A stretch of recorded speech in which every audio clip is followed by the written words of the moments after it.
Nathaniel Bandy. Striving for originality.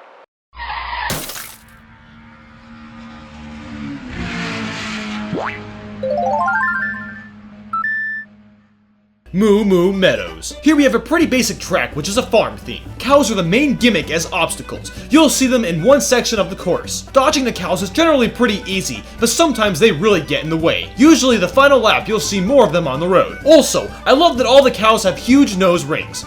There's also money moles that dig all around the track at the end. What's neat is that the dirt indentions that leave can be tricked off of.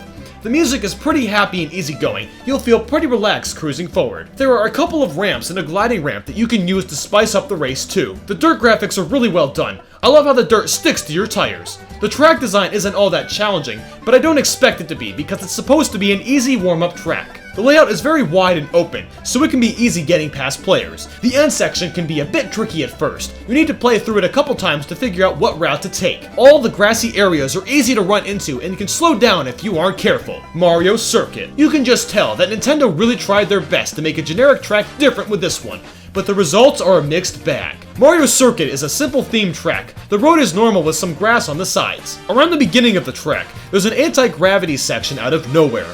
It's a nice little addition, but it doesn't really change much to the gameplay. There are a few speed boosts and oil slicks thrown into the track for some variety. You can even hit tires and cones, but it doesn't serve much of a purpose. This is another track that isn't supposed to be complex, because it's one of the first you'll end up playing, but it still feels kind of boring to play on.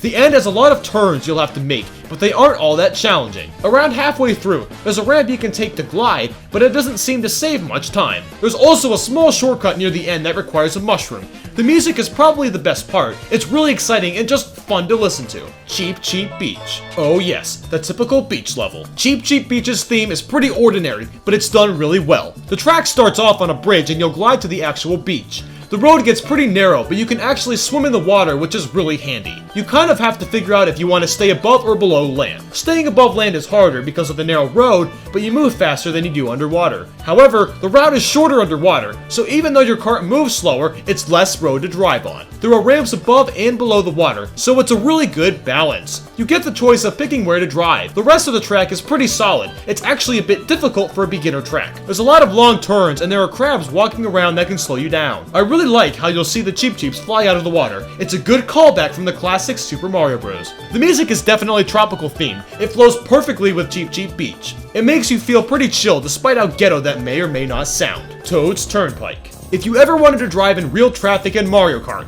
Toad's Turnpike is for you. This track's design is very simple. However, there are cars and trucks all over the place. Touching any of these vehicles can slow you down, but to be honest, they aren't difficult to avoid. The biggest problem is that the vehicles themselves aren't taking up that much of the road. I mean, obviously they are sized to the correct proportion, but maybe they should have been a little wider. If they were wider, they would have been more challenging to avoid and therefore would make driving more intense and fun. It would also give an incentive to drive on the wall of the road. Speaking of the wall, it's neat that we get the option to do that, but it really doesn't help out much. Sure, you go through speed boost, but that's only to keep up with the other racers. There are no item boxes on the wall, aside from one at the beginning, so if you don't have an item, someone else will and can hit you easily if you have nothing to defend yourself with. I want to like this track because it is so clever in a few ways. It's awesome that you can trick off the back of the cars with the surfboards, and you can take the gliding ramps off the trucks. I just have a hard time enjoying Toad's Turnpike because it feels so simple. The music does save the track a little bit. It's really fantastic. It's very technical and fits really well. From this cup, Cheep Cheep Beach is my personal favorite track. What's your favorite track in the Shell Cup for Mario Kart 8? Let me know below in the comments. Like if you liked, dislike if the video wasted your time. Make sure to follow my Facebook, Twitter, Twitch, and Tumblr to keep up to date with upcoming videos and projects. Thanks for watching. Have an amazing, fantastic day.